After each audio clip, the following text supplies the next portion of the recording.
सभी भक्तों का एक बार फिर से स्वागत है आपके अपने YouTube चैनल भक्तों की फैमिली में। दोस्तों, आज की वीडियो में हम श्री हनुमान जी से जुड़े कुछ महत्वपूर्ण बातों को जानेंगे जो कि प्रत्येक हनुमान भक्त को पता होना जरूरी है। तो बिना कोई देर करते हुए वीडियो को शुरू करते हैं। पराशर संहिता के अनुसार हनुमान जी को सूर्य देव से विद्या ग्रहण करने के लिए विवाह करना पड़ा था। कुछ ऐसी विद्याएं थी जिन्हें केवल विवाहित होकर ही सीखा जा सकता था। इसलिए सूर्य देव के कहने पर श्री हनुमान जी ने सूर्य देव की पुत्री सुवर्चला से विवाह किया था। तेलंगाना में एक मंदिर है जहां हनुमान जी अपनी पत्नी सुवर्चला के साथ विराजमान है।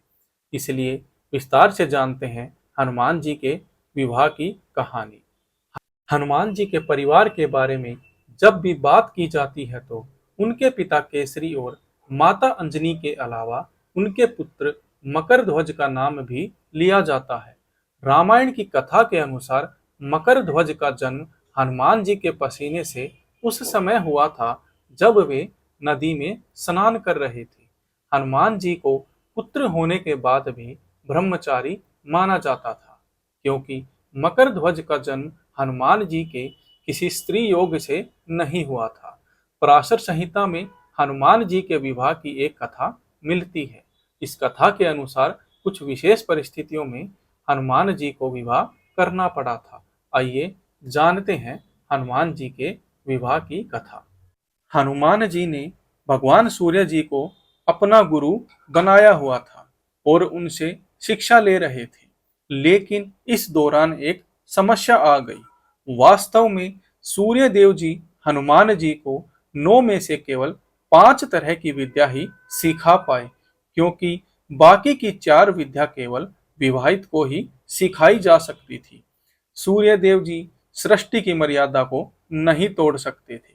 सूर्य देव जी के सामने एक बड़ा धर्म संकट आ खड़ा हुआ।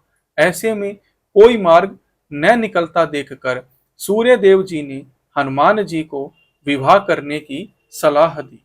सूर्य देव जी की बात सुनकर हनुमान जी के सामने भी एक बहुत बड़ा धर्म संकट था, क्योंकि आजीवन ब्रह्मचारी रहने की प्रतिज्ञा करने वाले हनुमान जी विवाह नहीं करना चाहते थे। हनुमान जी ने सूर्य देव जी से शिक्षा लेने के लिए एक वचन दिया था, लेकिन शर्त ये थी कि उन्हें विवाहित होना होगा।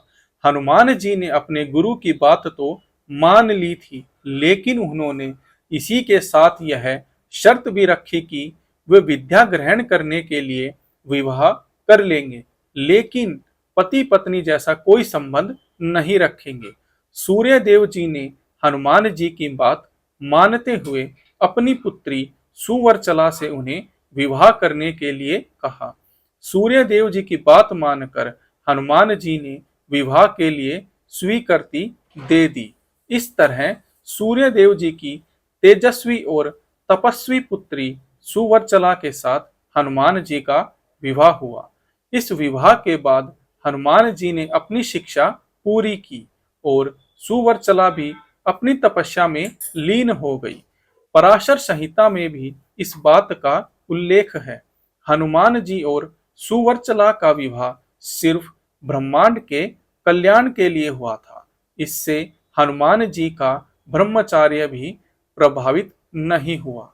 हनुमान जी को चिरंजीवी होने का वरदान प्राप्त है, इसलिए संपूर्ण विद्या प्राप्त करके उन्हें कलयुग में भगवान कल्कि का साथ देने के लिए विवाह करना पड़ा, क्योंकि विवाह के बिना उन्हें सूर्य देव जी से संपूर्ण विद्या प्राप्त नहीं हो सकती थी। कलयुग में धर्म की रक्षा करने के लिए हनुमान जी को संपूर्ण ज्ञान और विद्या की आवश्यकता थी। आपने हनुमान जी के कई प्राचीन मंदिर देखे होंगे। इन मंदिरों में हनुमान जी को अकेले या फिर प्रभु श्री राम, श्री लक्ष्मण जी और माता सीता जी के चरणों में बैठे हुए देखा है। लेकिन तेलंगाना में एक ऐसा मंदिर है जहां पर हनुमान जी अपनी पत्नी के साथ विराजमान है।